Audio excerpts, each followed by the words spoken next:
Hey guys, I have a final nod to summer for you guys. So if you want to see how I did it, just keep watching. I'm starting off with some liquid latex and one coat of a white polish as a base to help the pigments pop. And then I'm going to come in with nail foil glue. You need to wait a minute or two for this to dry, and you can touch it. It'll be tacky to the touch and it helps these pigments stick. Now you'll notice that I'm using a makeup brush from e.l.f. and I'm getting a little bit from the container and I am dabbing into the lid as well as dabbing onto paper towel, just because I want to get that excess off. I want that color to stay in only one spot. And in between colors, I am also brushing it off onto the paper towel because I don't want to muddy up the colors. These colors are meant for gradients, and they do gradiate very well. They blend very well together, but if you blend them too much, you're just going to muddy up the color. And I'm going to come in and place very randomly all the colors. I'm going one color at a time. If you've been following me long enough, you'll know that I've done 2 videos with these powders. These were something that I won about a year ago. I won them from Nicole Diary, and I had no idea how to use them. I watched a couple videos. I made a video of my own. The first video was a complete and total fail. But the second video, I was much more successful in getting the pigments to stick to my nail. And you guys gave me a bunch of really wonderful ideas. So when I get everything on my nail the way that I want it, I'm going to come in with a fan brush and brush off that excess.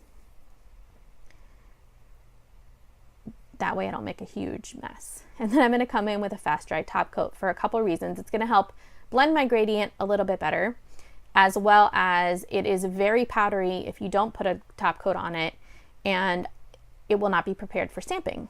So then I'm going to come in with this Winter Kingdom plate from Bundle Monster. And this was a set that I got, and I love it. It doesn't necessarily look very wintry.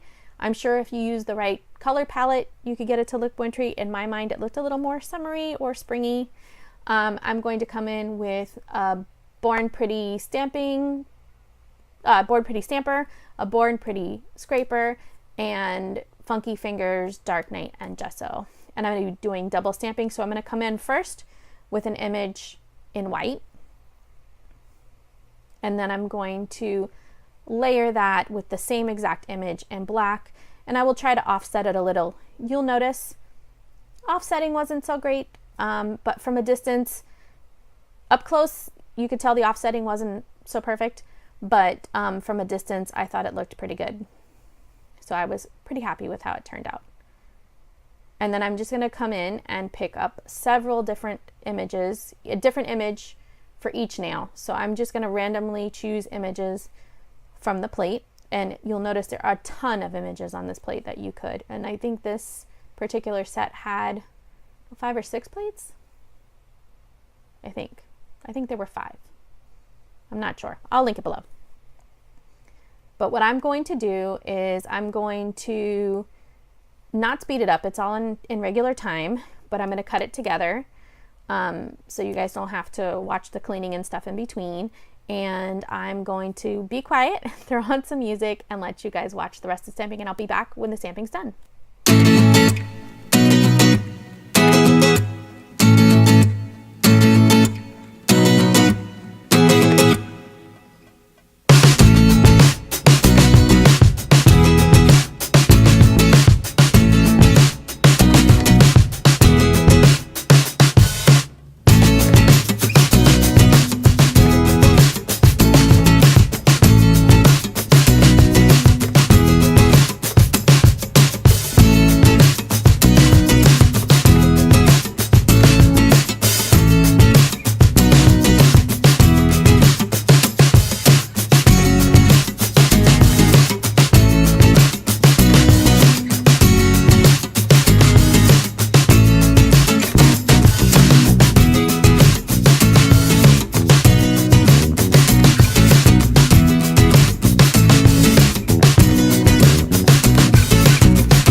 now that my stamping is done, I'm just going to come in and remove that liquid latex. I probably didn't need it. The powder definitely came off a lot easier than I thought it would, which is why I had the liquid latex on in the first place. And the stamping would have come right off with tape or a little bit of acetone. But hey, you live and learn. And sometimes it's better to have it and not need it than to need it and not have it. So I'm going to come in with another layer of the fast dry top coat to seal everything in. I did end up smearing one image a little bit, but you can usually avoid that by using a nice huge dollop of the clear or the fast dry top coat and not dragging and going over each area only one time. So here is a final look and some macros. I want to thank you guys so much for watching. Thank you for spending your time with me, and I will see you guys again next time. Bye.